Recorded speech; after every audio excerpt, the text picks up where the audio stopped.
Hello, hello, hello, everyone. Welcome to Relationship Talk with Sharonda. I am your Auntie Sharonda, and I hope everyone is having an amazing day, right? I've been getting feedback about my last video that I posted. And I'm going to say this. Auntie has a right to change her mind. Let me tell you something. 3 years ago, when I had to go through a divorce, it was something, and I don't even want to say unexpected. It was something that I saw coming, but I didn't want to believe it was coming, especially not for us, right? You know how you see a couple and you be like, damn, they ain't together no more. If they can't make it, can't nobody make it. Like, that's how I felt about us. Like, I felt like we could weather any storm. So for us to actually go through an actual divorce was a lot, right? And for it to be so ugly, that was something else that I was just like, I can't believe that it's going to be this ugly. I feel like I don't even know this person anymore. But when I went through therapy, the one thing that my therapist informed me was, keep in mind the person that you're divorcing is not the person that you married. Okay? And under the circumstances of what y'all got going on, this person that you are in love with, that you care for and all that person is your husband. The person that you're dealing with right now, that person is not your husband. They don't even have the mentality of your husband. So for me to say 3 years ago that, you know what, I can die alone, because guess what? I don't see marriage in the forecast for me ever again.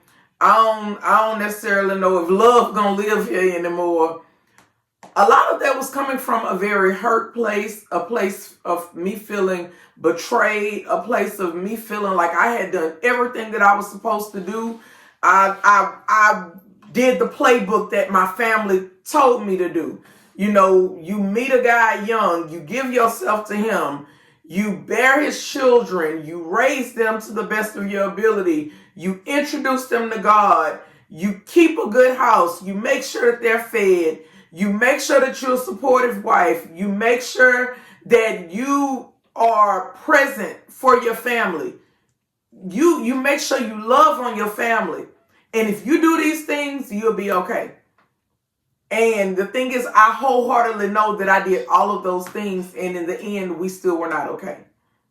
So when I did that video 3 years ago, it came from a place of, yeah, I'm good on it. I remember on my very first date with Cleve, I was like, I ain't necessarily trying to run down the aisle. Like, you know how some people be like, oh, hello, how you doing?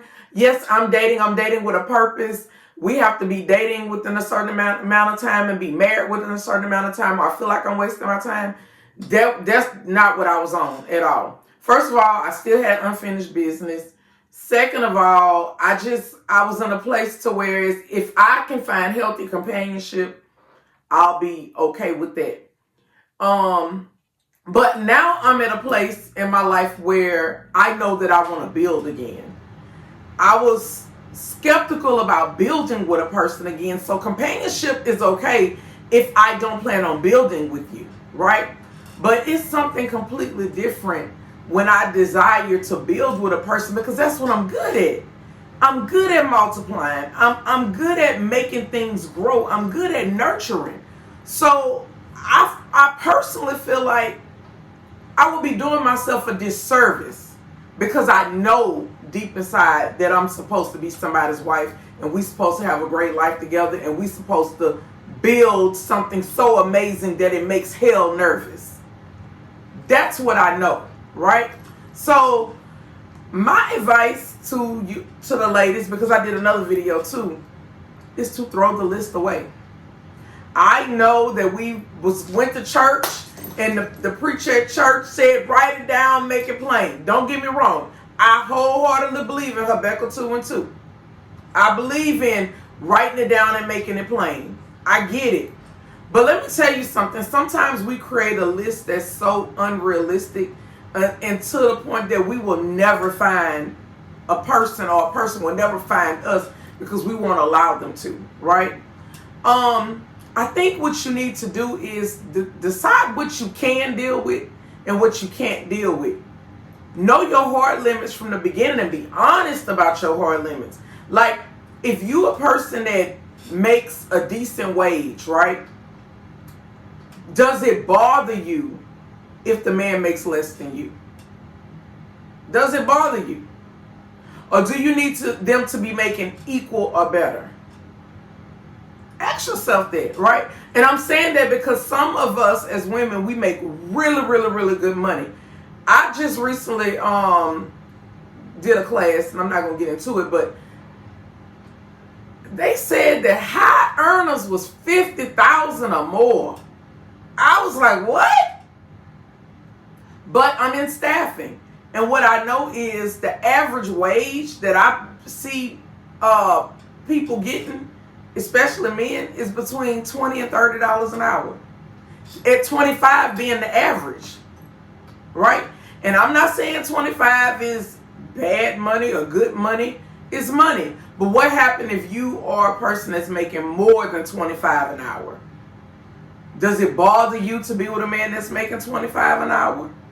What if this man is making $15 an hour? Does it bother you to be with a man that's making $15 an hour? And I'm explaining something to you, what I learned. My requirement was, when I met Cleve, because I didn't know this man, right? I told him, I need you to be able to take care of yourself. And the reason I said this is because I done heard about y'all meeting people and these men coming to y'all asking for money, begging y'all for shit, right? And I didn't want to have to deal with that, right? And I also felt like if you're going to be a man that's out here dating, make sure you can afford to date. Make sure you can afford it. And I'm not saying that it has to be any of these outrageously expensive dates, but make sure you plan them and put some thought into consideration into them, right? Like our first date was at the cigar bar. I never smoked before. When I got there, he had the cigars that he wanted me to try laid out. He had them cut. He had, like, literally everything was just laid out. Our first date was cigar tasting. I had never smoked a cigar a day in my life. And he taught me how to smoke the cigars, and I was able to smoke and taste different ones. And I actually found my favorite cigar, which is the one that I'm still smoking right now today, almost 3 years later. Right? So, my requirement was be able to take care of yourself and make sure you can afford to be able to date. Because I'm just getting to know you. I don't know if you're a good person. When you're meeting people in the beginning, everybody a good person, right? Right? Okay. My next question that was important to me was, do you have kids and are your kids for the same person? The reason I asked that question is because what I have found when you are meeting men and they have multiple baby mamas, ex-wives, old relationships, and the end result was children, that's resources and money that got to go to each one of them houses, right? And he still got to have money to go to his house, because I don't desire to roommate together for the sake of saving money. Because see, sometimes what happened is, yeah, he can take care of all of these households, but now he got to come and stay with you because he don't have the money to be able to take care of all of them households and be able to pay his own bills and be able to date you. So it was important to me for me to know that. Can you afford to date? How many kids do you have? Can you take care of yourself? Another big thing was, of course, when I met him, I had no idea that there would be an age difference.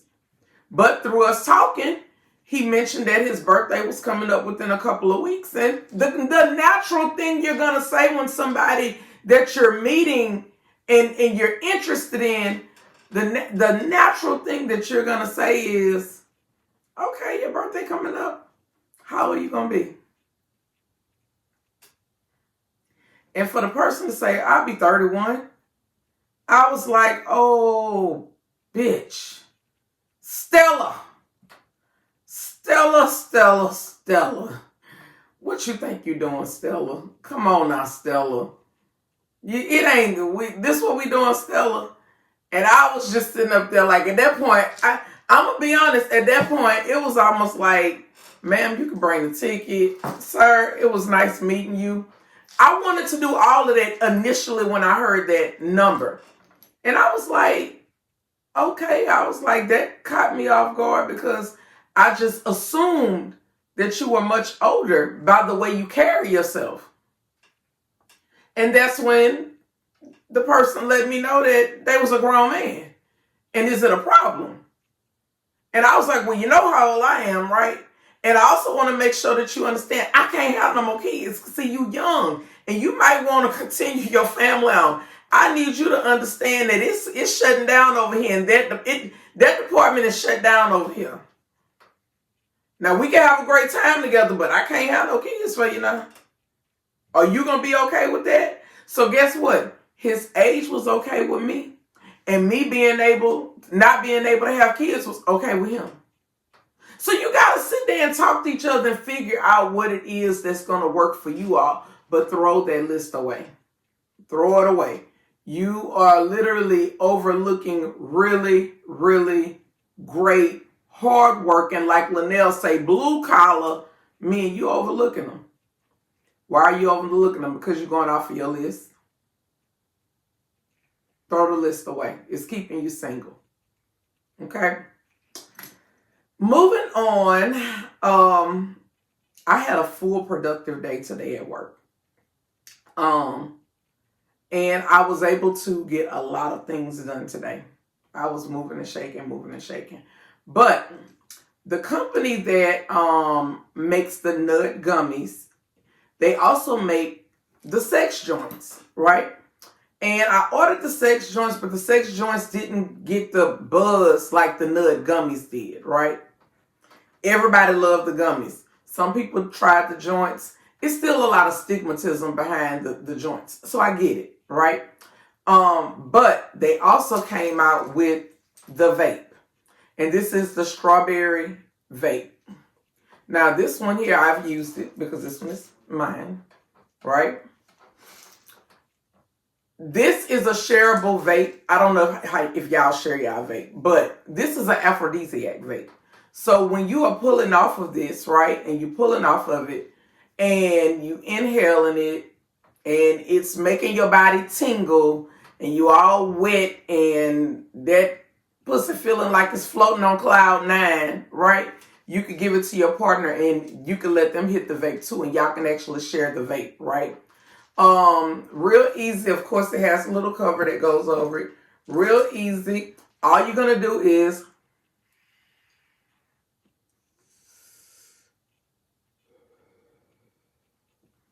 inhale, exhale. Real easy. Take you a couple of pulls off of it. You good to go. Within about 2 to 3 seconds, I ain't going to say minutes, but a few seconds, you'll start feeling your body starting to relax, and you actually start feeling your nipples tingling, your mouth getting wet, pussy doing what it's supposed to do. And while y'all are in this moment, y'all are hitting the vape back to back with each other, and y'all are sharing an experience. This is a very intimate experience that you're sharing.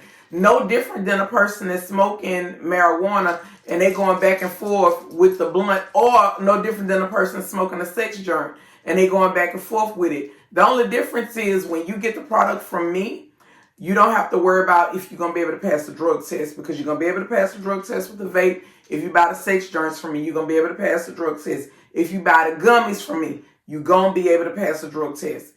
I can't tell you that with your THC product that you will be able to pass the drug test. Some places still test for marijuana, some places don't, right? But this is not blended with any type of THC, right? It's completely different formula of aphrodisiacs. This is designed for people that like to fuck, okay? It is on my website, all right?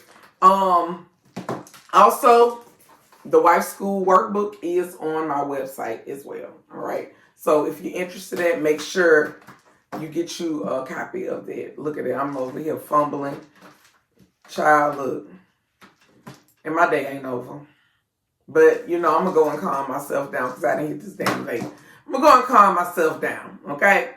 If today is Wednesday, y'all know my day to go to Cleve is Thursday. I told Cleve this morning because he started with me this morning. He started with me. And I told him, look, you're going to fuck around and I'm going to be over there on Wednesday. I'm going to be over there tonight. Look, I'm trying to give you a day of rest because you done worked all of these nights in a row. And I tried, after he done worked all of the nights in a row, his very first night off, I give people their space to themselves to be able to regroup. Because when I come, I'm so high energy, I don't want you having to try to play catch up because you exhausted from working all week long and you trying to be up and talk to me and all of this kind of stuff. So I give you a day of rest to get yourself together, to recollect, yourself. And then after you get yourself together, then you got the energy to deal with me. But you're playing with me this morning, you're going to mess around and I'm going to be like Afri Wood was on that little gift, how she was looking, like, all right now. All right, y'all, that's going to wrap me up for today. This is the Nud Sex Vape, the sexual aphrodisiac. The sex joints are on my website and the gummies are on my website as well. You all be blessed.